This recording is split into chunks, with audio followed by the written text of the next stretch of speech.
Good morning, Carla Hartley here. I'm the managing attorney for Hartley Lamas et al., a family law firm located in Ventura County, California. Today, I am discussing some of the problems that we have been experiencing lately with people who are coming to us either having just been granted or having just been served with a domestic abuse restraining order.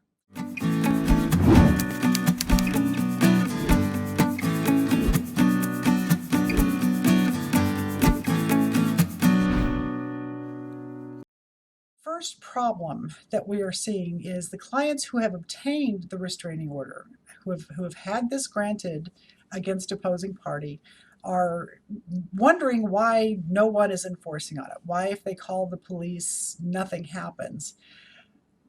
That generally seems to rest with a matter of policy that we're seeing from the police departments, and I think with the duties that the district attorney has before they can charge on an item. They have to be sure that they can prevail on it. That's partially a problem created by our system, which requires district attorneys to be reelected. So there's a lot of pressure to perform and to have a good conviction rate when you're a district attorney. So when you get a domestic violence restraining order, or now we're calling them domestic abuse restraining orders, not merely violence, because you can obtain a restraining order against a significant other for more than just violence. They've actually changed the statute to say it's domestic abuse now.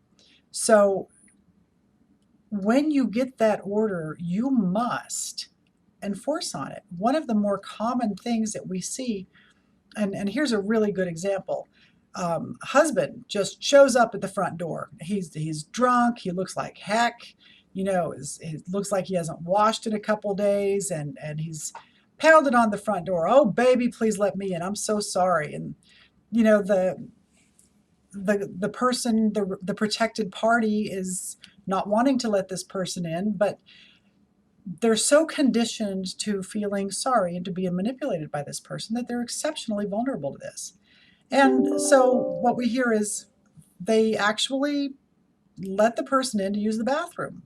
Oh, I'm going to throw up. Oh, I got to go pee. I'm going to pee myself.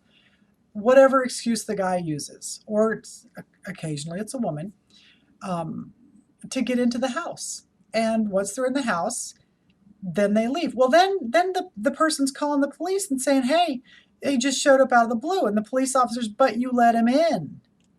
You let him in. Call before you let him in. You've got to enforce on your restraining order. You have got to abide by the terms. By granting you a restraining order, any type of restraining order, whether it is elder abuse, whether it's a civil harassment restraining order, domestic abuse restraining order. There are all sorts of restraining orders, but you've got to enforce. You've got to abide by the terms of the restraining order. In getting that restraining order, you're telling the court you are afraid of the other person, that they're harassing you, that they're stalking you, that they're disturbing your peace, that they maybe have really physically harmed you. And if you're letting this person keep coming back and keep coming back, you're making yourself a victim again. You have got to protect yourself. Once the order has been granted to you, you must call the police when there are violations, and you can't let this person back in your life. You can't engage in long phone calls with them. Well, he just called and he was so sorry, and it was a violation that he called, but I wanted to know what he had to say. No, you don't want to know what he has to say. He's going to try to manipulate you into dropping the order or going back with him, or any one of a dozen things. Sometimes this person is actually just looking for a way to get to you to hurt you again.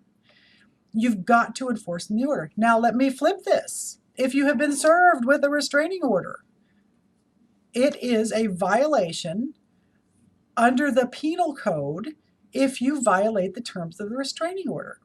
So say you have been hit with a restraining order it's a temporary restraining order, and you're absolutely certain you can defeat it when time comes to present your side to the court. You're absolutely certain you can defeat this restraining order. So there seems to be a tendency to think it's not a legitimate restraining order. Here's the policy on these restraining orders. Once the restraining order is issued as a temporary restraining order, violation of that order, whether or not it is later turned into a permanent or dismissed violation of that temporary restraining order for the period of time that the restraining order, the temporary or permanent, but the temporary we're talking about now, is in effect, is a violation under the penal code. It could be a misdemeanor. It may be a felony. There are felony violations of restraining orders. Don't do it. Don't freaking do it. This don't call, don't write, don't contact the friends. Language of the restraining order is most often that you can't even try to contact them directly or indirectly. Indirectly means you don't call their mom and say, hey, tell her to drop the restraining order, or hey, tell her I need to pick this up. You don't call the kids and say, tell your mom this. You don't call the brother and say, you know, tell my husband this. I need him to know this. You don't do it. This is very frustrating. It's frustrating when we have a party that we're thinking that we can prevail on a restraining order action and get that restraining order dismissed, to then go into court and find this person's violated it 3 or 4 times, because right there we've lost our case. You've got to help your attorney. You can't deep six your attorney.